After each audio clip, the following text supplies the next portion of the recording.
If someone can pay you 100,000 naira, come on, they can pay you 200,000. That's why when I tell you my fee is 200 and you start pricing me 150, I say, Baba, if you can't pay 150, it means like pay the 200, just pay the 200. You see. So I've been sending some of my clients, if you book me this year, I'll tell you next year, if you come, I'm reviewing my prices. So when I started my graphics, I was trekking. Where then we were living at Abloma. I would trek from Abloma down to Trans Amadi, board a bus from Amadi roundabout to Garrison, then trek down to Waterlines to Eden. That's Eden Lounge. While I was going to Eden, I would just go there, open my laptop, and I would go and meet the management CEO. I have small fame on Facebook. I can be writing about you people, giving you people promotion. What I need is just give me your space for office. Let me be using Young Work. While I was using Eden is because I know the kind of people that come there at the time. So when they come, most times they will see me. Who are you? I'm a graphic designer. Oh, I'm a photographer. Oh, you are the Roy. Oh, we know your name. Oh, I kept getting gigs. So that alone, when people started seeing me that I was working with KO Baba, I was working with Olmati, they already started rating me.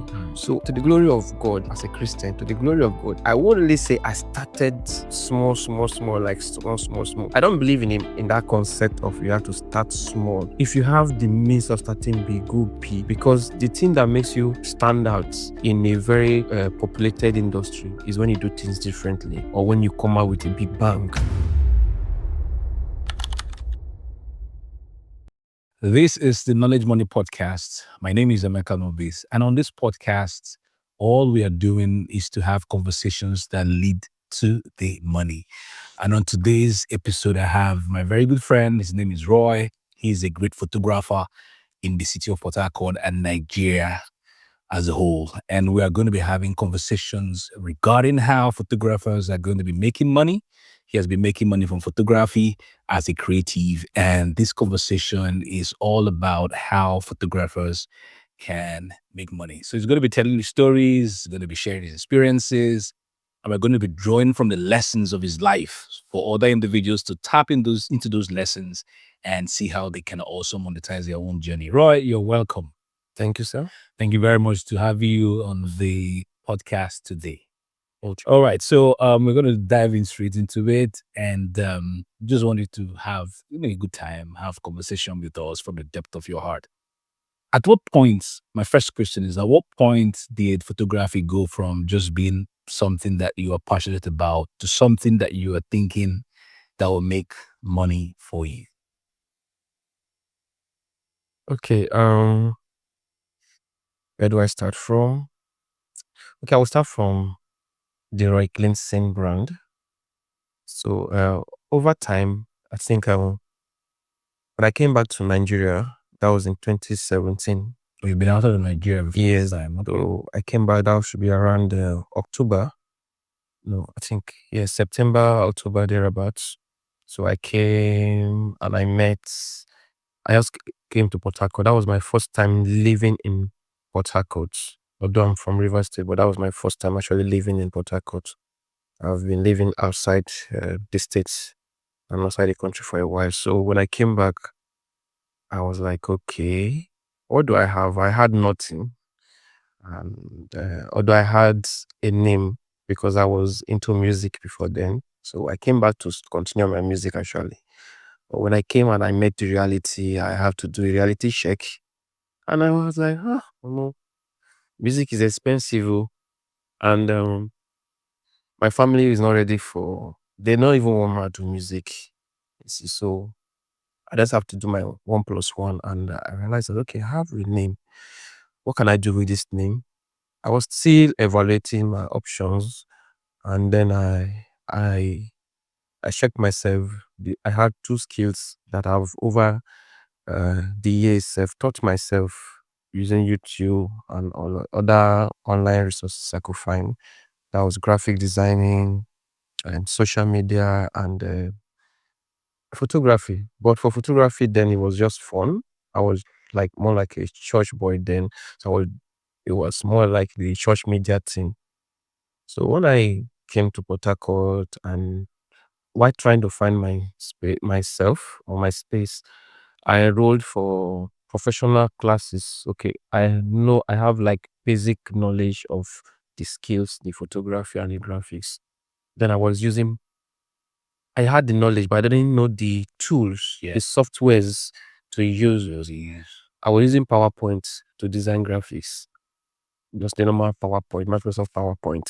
So I needed to um, train myself to other tools like the Coral Draw and the rest of this. So I enrolled for classes in the graphics school, and I learned for the basic of the Coral Draw tools and all that. Since I already have because what I was taught is you can't teach somebody graphics, you can only teach them the tools. So already I have the knowledge. I don't need to know the tools to use.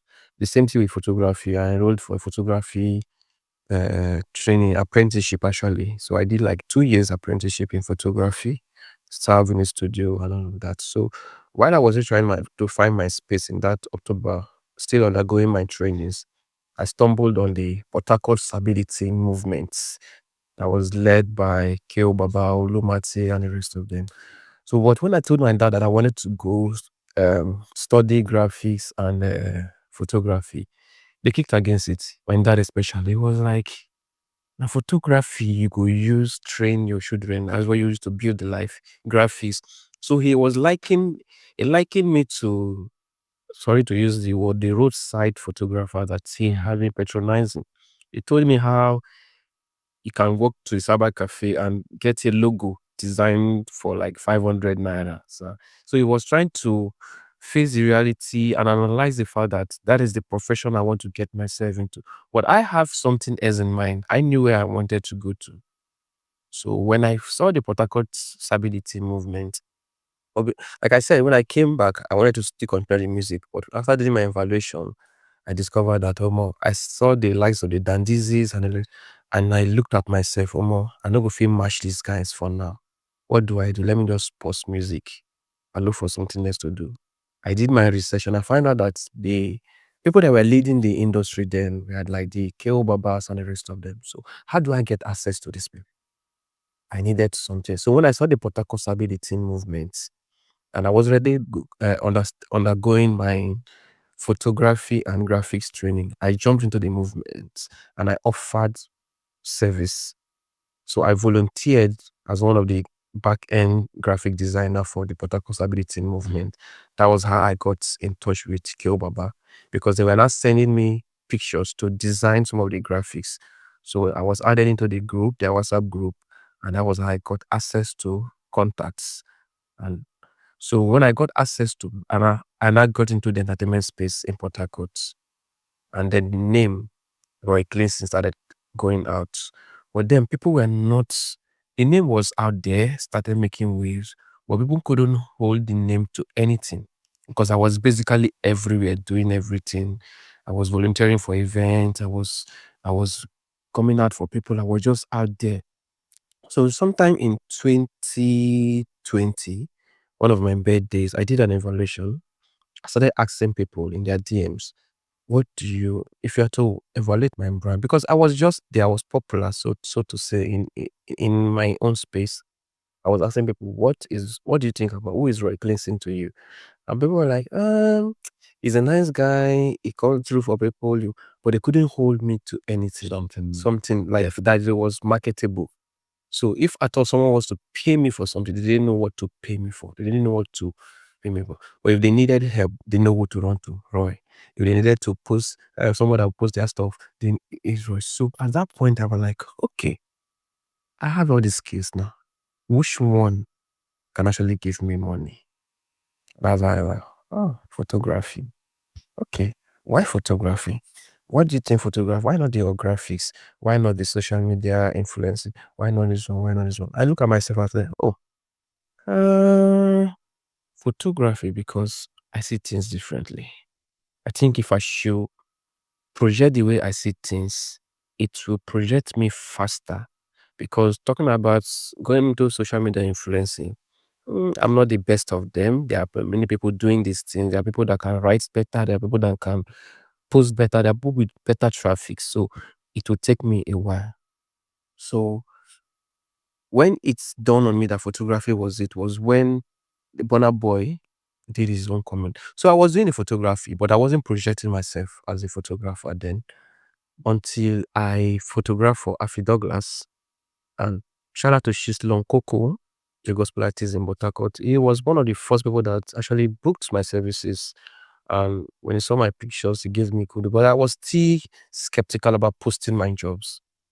So until I think I volunteered for Afidokulas's events. I was more like a back-end planner, graphic designer. So when he needed a photographer for the events, I was recommending other photographers, the white shots and the rest of them. And they were like, then I was even working in the photo studio. I took him the shots for the graphics. They were like, "You're a photographer now. Why not you do?" I was like, okay, okay. I said, okay, no problem. But still, I even had a back plan B. I had to book a second photographer just in case my pictures didn't come out well. Like I said, there was a way I see things, and it was not like the regular kind of pictures I see out there. So I was a bit skeptical if people will accept the way I see things. So when the pictures, I sent Afi the pictures and I started posting them, and I started getting the response, the feedback. People were like, "Who is this photographer? What is this? What is this? What is this?" That was when it dawned on me that this was it. Was gonna work for you. Exactly. So I started posting some of my jobs, even the previous ones I did, I started posting it, and that was it. So I was now like, okay, that means photography is it. I started placing a fee, and back to the Burna Boy's homecoming story. So it was to know that it wasn't just about the pictures. The Burna Boy's event, when he did the homecoming, the River State government that was led by the Wiki's administration then did the homecoming for Burna Boy. White Shot was the official photographer.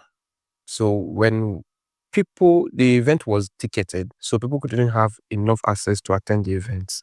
I think it was at AUI. I was opportune to get some tickets to attend the event. So when White Shot took the pictures, I saw some of the pictures he took. I asked him to send me the pictures. I will be posting them. So I had the privilege to get access to the pictures. So White Shot took the pictures, he will send to me, I will be posting them. So I was posting them, I was getting the engagement. So it was as though I was even present at the event from the airport and all of that. So when I even got to the venue, I was still doing that, doing like more like a live streaming. So that was where my storytelling started from. So I felt like, okay, that means people are paying attention. So it was not just about taking pictures. It was more about storytelling, telling stories through pictures and all. So that was when I was like, okay, that means this is what people would pay for, not just the pictures. So that was how So you didn't really hear from God.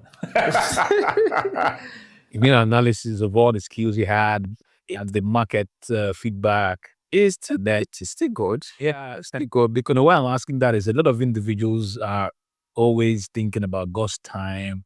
And for me, I feel like in our present time, a lot of individuals use that as an excuse for inaction, so to say, just to be lazy and waiting for when God will boom in their ears and all that. But I mean, you see, you did an analysis of your skills because God gave you those gifts, and you were able to know, okay, this is the feedback you're getting, and this is the way you could go. So, I mean, that's what I meant by that, basic. Thank you. All right, that's great. In your journey as a photographer so far, in the business side of photographer, what's the most painful lesson that you've gotten, and how that has really forced you to learn something, while working with your clients or whichever? Most painful lesson. Because I remember something that happened recently. I don't want to mention names, but when people, it pained me that somebody of that stature, could appreciate the fact that you did something for his brand, but at the same time, it was not me. Remember, I sent him messages. I was like, "Why is he not mentioning your name?" And then I heard that he used someone else to go take some good pictures for their brand, despite all the things you did. I mean, that was, for me, it's a painful lesson. But I don't know if you have Other painful lessons like you experience the journey in the business. as a Nigerian by default. As a Nigerian doing business in Nigeria, to Nigerians by default, you will learn painful lessons. Like you will learn, like Vidya will say, you will learn the hard way. I think, but one of the most painful lessons for me is losing a client's job, because as photographers, uh, we are We are gods. We create. So imagine losing your creation. One of the most painful, if you have to ask, I don't know, sorry to indulge in this spiritual. But if you have to ask God, like even no, I'm not even sorry about it, because it's even in the Bible recorded it that God regretted creating man. And one of the most painful lesson of God was losing his creation. Why he regretted was because his original plan failed somehow, because he created man to be like him, flawless and all of that, and man misbehaved, and he had to it wasn't easy chasing man away from the garden, as recorded in the Bible. It was a painful one, just like giving birth to a child and your child go wayward and you have to disown the child. I don't think any father would like disown his child happily. It's a painful one. So we as photographers, we create. So losing a client job is more like losing your creation.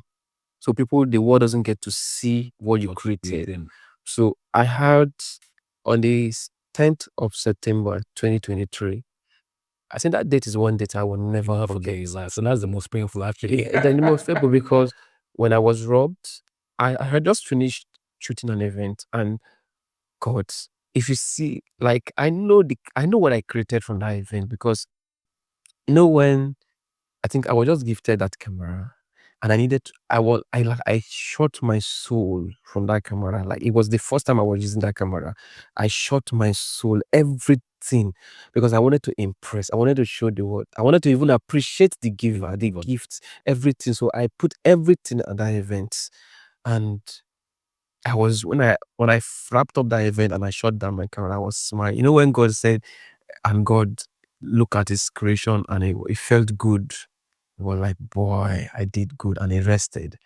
I packed up and I rested. I was waiting to unleash the pictures, and and then at the end of the day, I was robbed. The camera, the card, everything gone. Like no memory of that event. Everything. It was painful. It wasn't even about the job. That's why sometimes people would say, they stole my phone. Please just give me the SIM card. So it was like I was begging them, just give me the memory card. Just give me the S. They refused. You can take the camera, just give me the SD card. They refused. So it was painful. Man, It was very painful. that experience, I remember that experience online, and you shared that on all that. I mean, sometimes I feel like when you. It gives you still pain, No, it's there. Especially when pain, a pain that comes with a scar is actually the painful one, because the scar is always there. I had scars from the injury, from the stabs and all of that. So each time I see those scars, it's a painful. It reminds me of the incidents. Sorry. But at the same time, also scars also are not there to remind you of the pain. Sometimes it reminds you of the fact that you survived. So it's there to push on. It's to push on. Yeah. Okay, so the next thing I want to ask you, many creatives, I mean, including me myself, they are not very confident about charging their worth. Maybe out of fear or doubt or lack of confidence or something. I don't know, or imposter syndrome, whichever. How are you able to confidently break from that mold and charging your worth, basically? I did not like a study, but I stumbled on a video of one of the, is it talking about that's the family, I think. Is it talking Makinwa? his sister? Is it Tade? Abi? Is it Motade Makinwa on One of Facebook? Okay. on Facebook, the one that is more like a public speaker. Okay, yeah, but it's Tade Makinwa. Tade, yes. So where she talked about our boss, one of our bosses, wanting a photographer, and he was very particular about a certain photographer, and when he reached out to the lady was booked for over 6 months, and her list charge, her list package was like 6 million naira. I'm like, how do you, for headshots, not like a full production, just normal professional headshots, and her list package was like 6 million naira. Now this 6 million naira is not like 6 million pictures. Yes. And this same person was booked for like 6 months ahead, and there was no space. And she has to actually use her free day to book for them. So it not dawned on me that there's money out there. There are people that are willing to pay. But then the reason why these people can actually pay this amount is because they know the value of what they are getting here. So when I meet clients, the other day, someone reached out to me that she needed a videographer and a photographer for our events. And I gave her my charge. And she was like, "Oh, I'm sorry, oh." What she had in mind, her budget was like 80,000 naira. Mm, I wasn't offended because there are photographers that can she can use for that amount. But I was offended. I wasn't offended, but I was embarrassed. I wasn't even embarrassed, but I felt like, okay, that means I need to do more work. For someone to see my jobs out there and still assume that they can book me for 80,000 naira to cover their event, both pictures and video. It means that I'm not doing enough branding. That means the perception I'm creating out there, because I can't imagine myself walking into Hotel Presidential and assume that they will have a room of 20,000 naira because I use a hotel around Stadium Road that charge me 20,000 naira for a room. I don't know. Because why Hotel Presidential have been able to position themselves, you already know that this is not it. Or imagine going to J Signature and wanting to book a room for 20,000 naira. Who born you now? Who goes you? Who form you? You see, so the thing is, everything boils down to education, culture. Now, I can't do that because, well, I'm educated enough, exposed enough to know that this is it. So down here, I think the clients, most of the clients we have down here are still not, I've still not been able to understand the value of photography. So what they see is, it's not just to come and take to Shakam like this. Why are you charging me this amount for just Shakam? You see, so it means that we need to do more work in educating the clients down here and all of that. So what has been helping me over the years is positioning. I learn a lot from Facebook. I don't know how people underrate people. I see people talk down on Facebook. I see people talk down on social media, but I learn a lot. If there's one photographer, and one thing with me, I learn from people around me that are doing it. Someone will ask me, who's your role model in photography? I can easily call the likes of Kelechi Amadis and the rest of them. But I don't have access to these people now. Let me use the ones I have access to. Let me use the Mekanobis, let me use the Kulumatis and all of them. One person I learned from is Justina Godwin. Mm. I see her moves. I see what she does. Like, I see what she does with access. And you see, branding is a She's game. quite bold. She takes She's she bold. she bulldoes her way. Branding is a game of perception. Exactly. And branding changes everything. I think recently she took a picture with Big Age and the rest of them. You see? Now, when you see that, when you go through her wall and you see all of that, you know that, okay, this is it. This is a space. This is it. So what that has helped me to do is to also reposition myself with so most times people rate you by the kind of work you put out.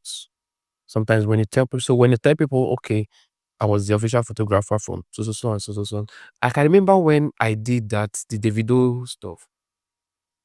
People were like, that's alone. Because see, people will rate you.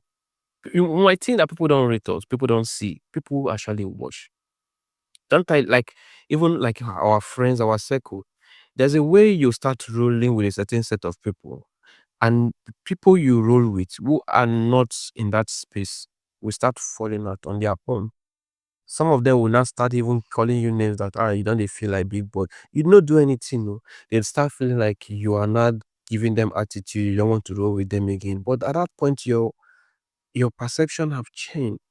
You your narrative, your vision, and the way you see life has changed. So some of them who are not able to meet up, they start falling apart. So it's the same thing. Some clients who now start seeing the kind of people you work with now, they will not be like, okay. So when they even reaches out to you, they know. Sometimes I get it. Some people like, I know say you be photographer or what I want to do like this. So what has helped me, like I said, back to why how I even started the whole thing when my dad was talking about why I want to do graphics. It was so I saw where I was headed and I was intentional about the people I meet. When I started my graphics and everything, I was I was trekking. Where then we were living at Abuluma. I would trek from Abloma down to Trans Amadi, board a bus from Amadi roundabout to Garrison, then trek down to Waterlines to Eden. That's Eden Okay. Lounge. While I was going to Eden, I would just go there, open my laptop, and I would go and meet the management CEO.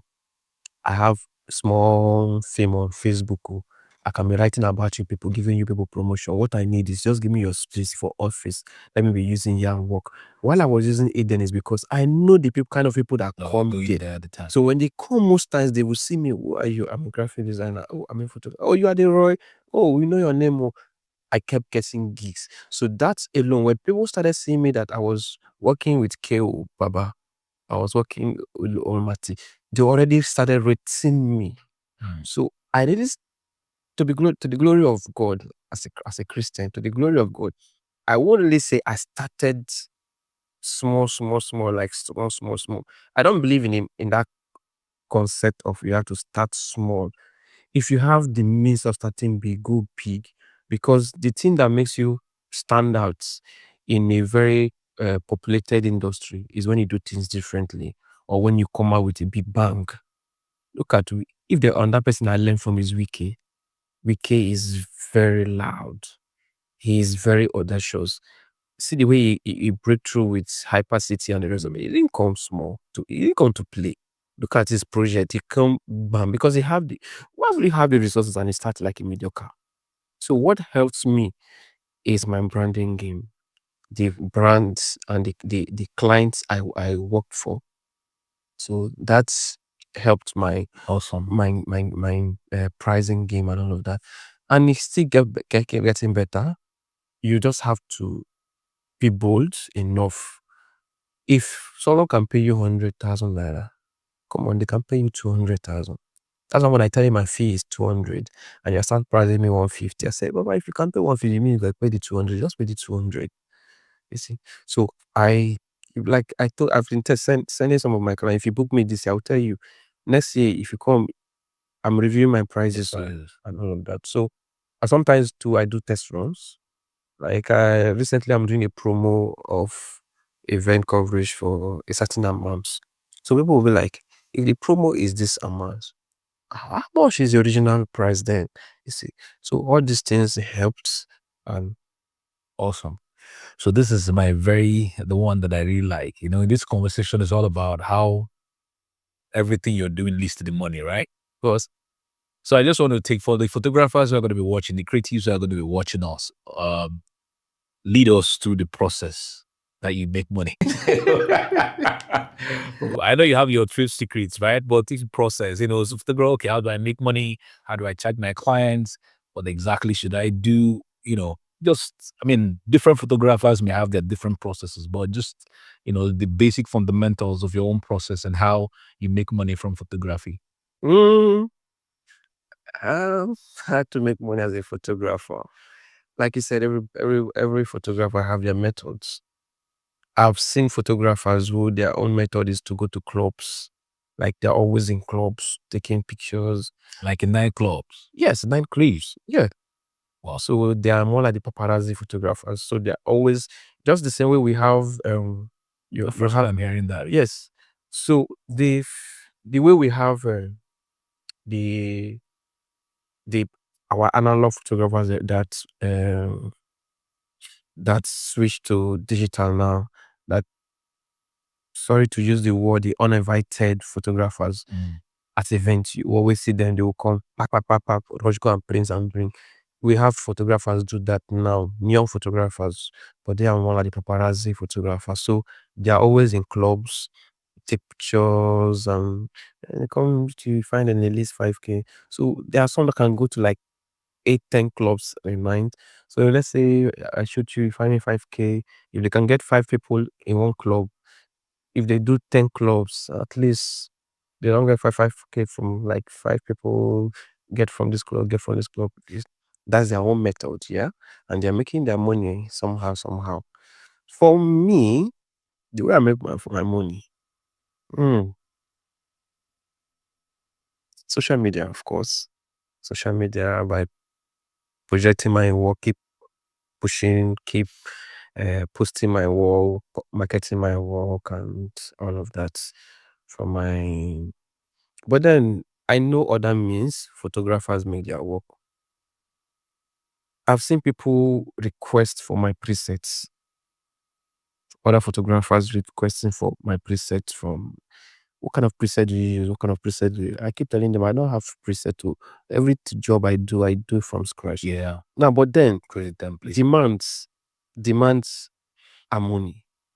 So for them to keep demanding for my presets, it means that There's money there. there's money there. It means that if I start saving my presets, I can actually sell them. I make money. Then I've also see photographers make money from knowledge is money, just like you always preach. Knowledge is money. What do you think about the knowledge part of photography? I mean, making money from knowledge photography. You've already mentioned all that, but then you think it's something that photographers need to start paying attention to now. Yeah, of course.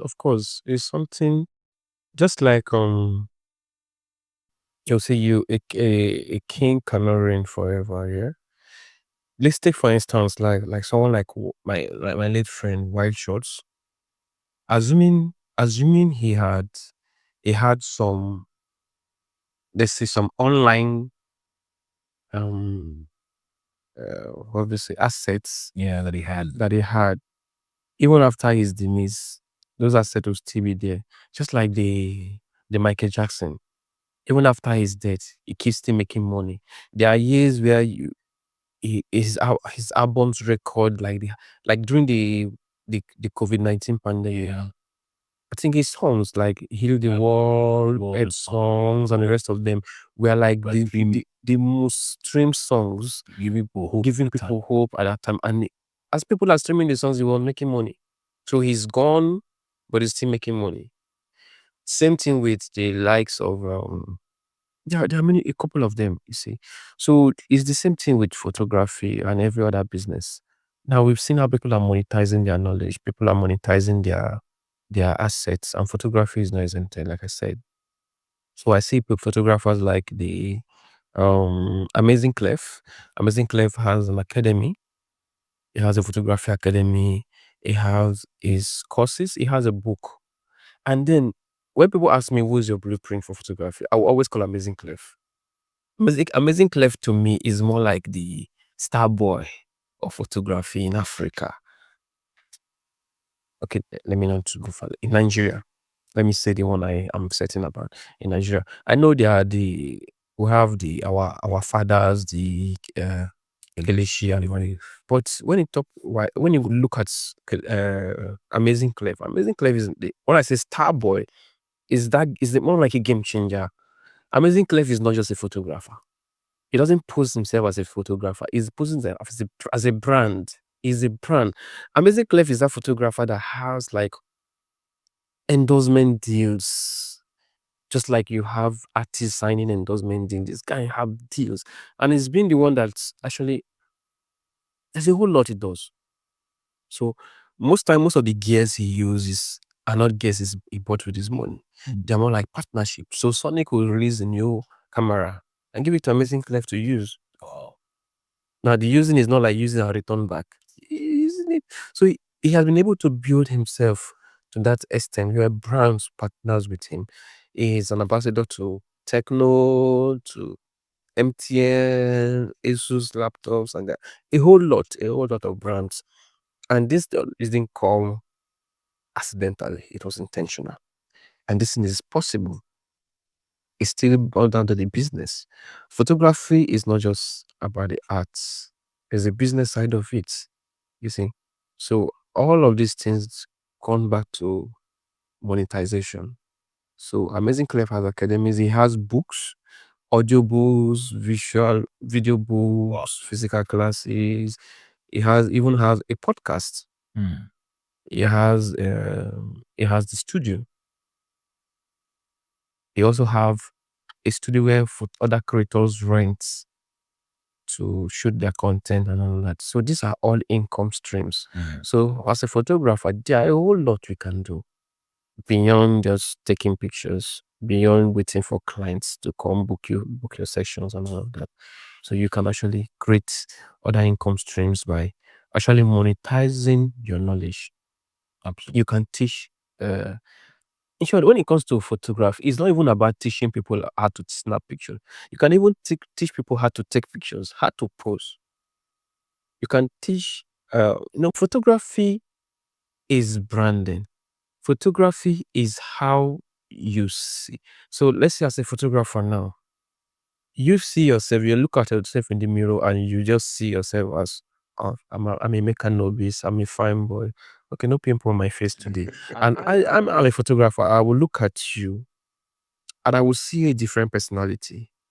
I will look at you and I will see a mechanobis they done. A mechanobis. That's why, like when you meet a brand strategist, like you contracted your Like pictures you sent me. contracted your graphics guy, and he was able to create your logo. And those were things he sees, and he was able to project them. The same way a photographer can look at you and tell you, okay, this is a personality we need to create. We need to pass this message out there. That's why when you look at someone like the Tony, Enumelus and the rest of them, there's a particular pattern they project themselves on the on the media space. And that's what the photographer. So a photographer can pose as a brand strategist. Yes. So I can be contracted to um to brand a person. Okay, so I can be like, okay, see, Roy, my name is Emeka Novice. This is what I do. This is what I do. So I want the public to see me like this. What do we do? And I'll tell you, okay. This is what we do. So from henceforth, you should be wearing this kind of outfits. We'll not take pictures like this from so angle, so angle. These pictures and pictures tell stories. I remember when I started off on social media, people meet me outside social media, and when they hear when the people get to introduce me now, this is Roy Clintson, they'll be like,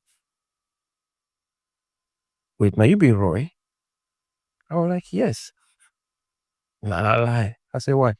When we hear Roy that time, we expect to see one real guy. I know the guy was this small guy. And I'm like, why? Because of the kind of pictures I was posting then. Then you hardly see pictures of me like full. It's more like very bold headshots and all of that. And then my writings were very loud and all of that. So all of these are things a photographer can do for brands. So, like I said, you can be a brand strategist. So public figures, just like what my dear friend and senior colleague Justina is doing for the likes of Joyce Daniels and the rest of them. Awesome. Okay, so my final question, I mean, because we are all on this journey, have you ever felt like quitting? Like she woke up in the morning and like, I don't want to do this today again. Eh, of course, as a creative, you get to that point. We get to that point. We'll always get to that point where we felt like quitting. But then again, just like even in relationship, I think I would have made a very good relationship coach. I'm still considering it. Maybe in the nearest future, I will be a relationship coach, because I remember when uh, sometimes I have friends who will come to me. They want to end their relationship with certain persons. I always ask them one question: why did they start in the first place? Okay, how long have you been in this relationship with this person? Not like intimate relationship, though it could be friendship and all of that. How long have you been with this person? They tell me 5 years. Okay, 5 years. What has kept you guys for these 5 years? And I say, okay, this is it. I said, hold on to that thing that's kept you for this long, because you had many people around you, but you choose this person as your friend and you survive 5 years with this person. What has been that consistent, the constant there? Why not just hold on to the constant? Ignore the other thing, because nobody is perfect. So ignore the other things. So it's the same thing to our businesses. What is that thing that has kept me in this line all this long? ignoring the other things. Just like when I was robbed, that was a clear window. If I had quit that time, people will understand. They will say, "Oh, you self don't try, and quit." I They don't worry for this industry because I have gone through. I have been kidnapped. I have my phones kept stolen. I have faced a whole lot. Still in this, my dad will always tell me, "You see why I say me no go this thing? This is why I said don't do this because this thing is dangerous." But I'm still pushing ahead. Why? I know why I started in the first place. So that is the constant that has kept me in the business. So everybody how like I read a few pages from You're Making It Big by $1. Otedola, and there was one constant. Despite everything he was going through, he was still out there pushing. So there's something he was looking for. So we always have that. Except you just went into the business because that's why I will always tell people, don't just go into a business because people are doing it. So just like during the COVID-19, we had a lot of people that did face masks. Where are they now? People were selling the face mask we are buying for 100 naira. Now people are selling for 5,000. Yeah. How many plot of land did they finally got? How many mansions did they finally build? Nothing. Most of them are selling it to survive. They said the 5,000 naira for face mask to just buy bags of rice and all of that to survive. But there are people that was up to now they are still doing it. People are still manufacturing face masks. We've gone past the COVID-19 era, but people are still manufacturing face masks because they were not doing it for COVID-19. They have been doing it, so they're still doing it. So the tailors that were doing face masks, they stopped because it wasn't their original plan. So people just have to understand why you started in the first place. So when I get to that point where I want to quit, I always ask myself, why did I start? And sometimes I always get confirmation that, guy, you're on the right track. Because most times, as a photographer or as a creator, your biggest award is not the plagues or the plaques or whatever you call it. Your biggest award are the affirmation, are the affirmation from your clients. When I put out an image out there and people see it and they're like, wow, that is enough encouragement to keep building, to keep creating. Because the biggest assets of a creator or the biggest win of a creator is when his creation is being appreciated, and it gives you that fulfillment, that sense of fulfillment that you did something right and all of that. So that has been, because to be honest, if it's all about the money, I know the money will come. The money is there. But if it's all about the money, I don't quit it because it can be challenging. Photography is expensive. They don't because I know. you've been in this industry. You've been there. Photography is expensive. The gears we use are expensive. Away from the gears, running the business of photography is expensive. So let's say, for instance, I take a picture for 50,000 naira. That has mean I take one picture or two pictures for 50,000 naira. Now, I took that picture of 50,000 naira with a camera worth 3 to 4 million naira. And I took one picture for 50,000 naira. How many pictures, 50,000 naira, do I need to buy another 3 million naira camera? I'm not talking about the lens I bought for, let's say, 5 million naira. I'm not talking about power. So I took that one picture of 50,000 naira. I'll need light to edit that picture. Let's say there's no light. Someone like me who doesn't give excuses, I might want to go and rent a co-work space to stay and work. You just see how everything works. And of course, you pay your tax. Of course, you feed.